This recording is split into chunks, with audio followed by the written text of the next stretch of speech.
I rank all Malaysian state flags from easiest to hardest. Here's how they rank. A lot of you guessed that Pahang would be the easiest. And honestly, I almost agreed immediately. But there was one flag that came incredibly close. That flag was Perlis. These two were extremely close. However, Pahang only needed the bottom half to be coloured, whereas Perlis still required the yellow and blue sections. So Pahang stays at number 13 and Perlis takes number 12. Just ahead of them is Perak. Its three equal horizontal stripes keep the design very straightforward, but the extra stripe means there's just a little more colouring than Pahang and Perlis. Rounding out the easy tier is Negeri Sembilan. Unlike the flags before it, Negeri Sembilan starts introducing more creative shapes with sections of different sizes. It's still an easy flag overall. That wraps up the easy flags. From this point onwards, the difficulty starts increasing much more noticeably. One ranking that sparked quite a bit of discussion was Melaka. Some of you thought Melaka should be ranked even higher, and honestly, I can see why. But one thing kept Johor just ahead of Melaka. Its unusual 5-pointed star needed much more care than the simplest stars on flags like Melaka or Terengganu. Fortunately, the star is fairly large. And apart from the canton, the rest of the flag is just a solid blue field. That keeps Johor at number 8. From this point on, things got much harder to separate. Terengganu and Selangor were incredibly close. In fact, one of you suggested they could be tied. And honestly, I can definitely see why. Terengganu's white crescent and star stand out sharply against the black backdrop. So even tiny mistakes become obvious. But because both shapes are relatively large, they were still just a little easier to draw. That means Selangor narrowly beats Terengganu for number 6.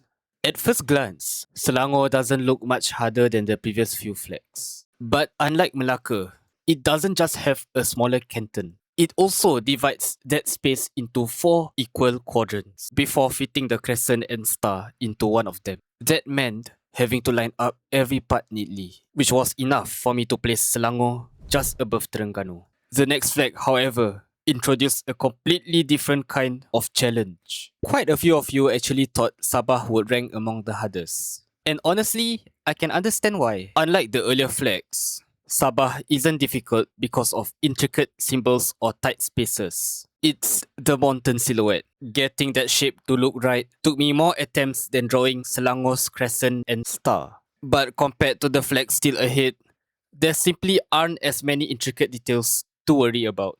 That places Sabah at number 5. From this point on, separating the remaining flags became much more difficult. Some of you also pointed out that I accidentally held Sarawak upside down in part 2. So yes, this time I've made sure it's the right way round. The biggest challenge wasn't the colours, it was the star. Unlike the 5-pointed stars on flags like Johor and Melaka, Sarawak's star has far more pointed edges, which made every corner much harder to get right. The diagonal split across the flag didn't make things any easier either, and that was just enough to keep it out of the top 3. Just missing out on the podium, Sarawak. But if Sarawak was difficult, the remaining top 3 flags were on an entirely different level. One of you predicted Kelantan would be among the hardest, and after drawing it, I completely understand why. Unlike Sarawak, where the star was the main challenge, Kelantan's entire emblem demanded precision. The emblem is filled with irregular shapes. Because it's symmetrical, every part had to stay balanced from one side to the other. But compared to the 2 flags still ahead, the emblem is larger and a little less intricate. That earns Kelantan a place in the top 3. And then, there were only 2. Pulau Pinang and Kedah. No other flag sparked as much debate as Pulau Pinang. In fact, when I asked the community, over 80% voted Pulau Pinang as the hardest. And after drawing it myself, I could see exactly where you were coming from. The Pinang tree was easily the most abstract shape in the entire ranking. And yes, it's a Penang tree, not a coconut tree. Getting the proportions of every branch and leaf to look right took several attempts.